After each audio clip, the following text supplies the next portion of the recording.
to understand purification, we should understand what the basis of our purification is, what's being purified, how to purify, the methods of purifying, that is, and what the results are, these 4 points. The basis of purification, this first point, is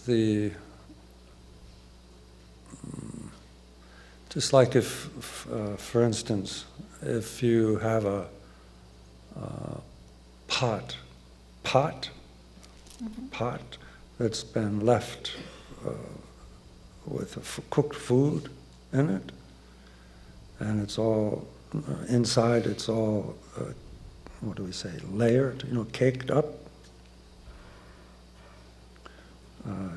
You have an understanding. In order to clean that, you need to have an understanding of what the basis for your cleaning it is. The basis for your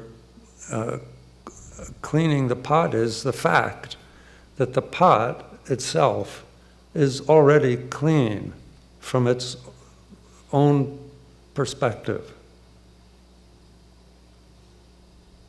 So the fact that the pot is naturally already clean is the basis for your undertaking the job of making it suitable as a vessel to be used.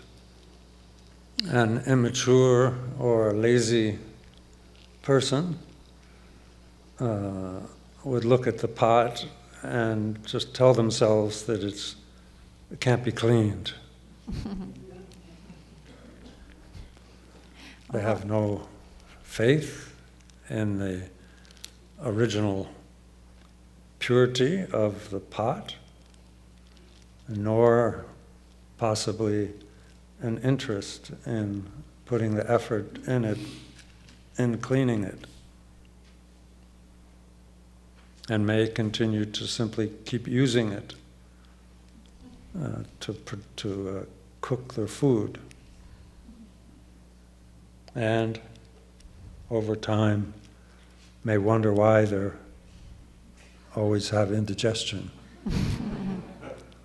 So the basis for purifying our mind, according to the Buddha's teachings, is that mind is mind is pure by its very nature. Mind is pure by its very nature.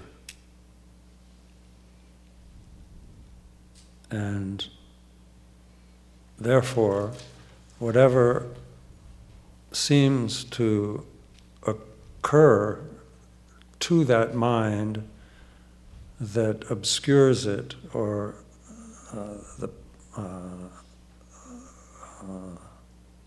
veils the mind from being recognized in its pure state, that anything that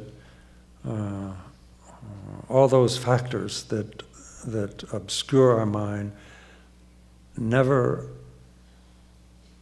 change the natural purity of mind. Just like the burnt food, I don't know how long I can stretch this example, but as long as because the food never changes the shiny, if it's a stainless steel pan, it never changes the shiny stainless steel of the pan. And in the same way, no matter how much negative karma, no matter how much hatred and stupidity and delusion and all these other obscuring factors, no matter how much they've been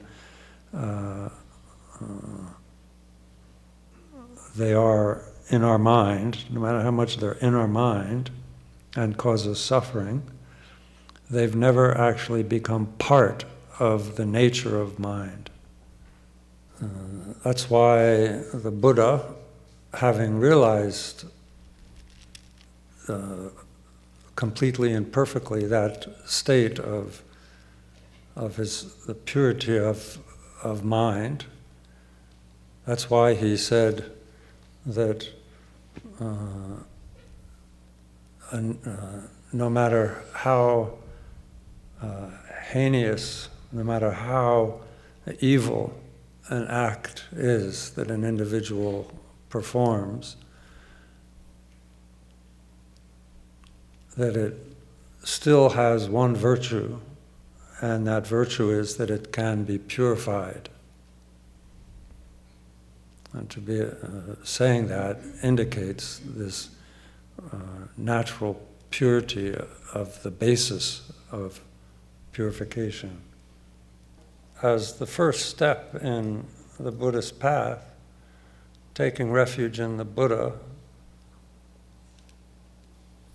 means that you begin to trust that there is such a thing as the awakened state of enlightenment, that you begin to trust this natural, already perfected purity of mind. You hung this image behind me here of a Buddha Vajrasattva. So it's this form of Buddha, or we could say Buddha appears in this form to express just that principle of purity.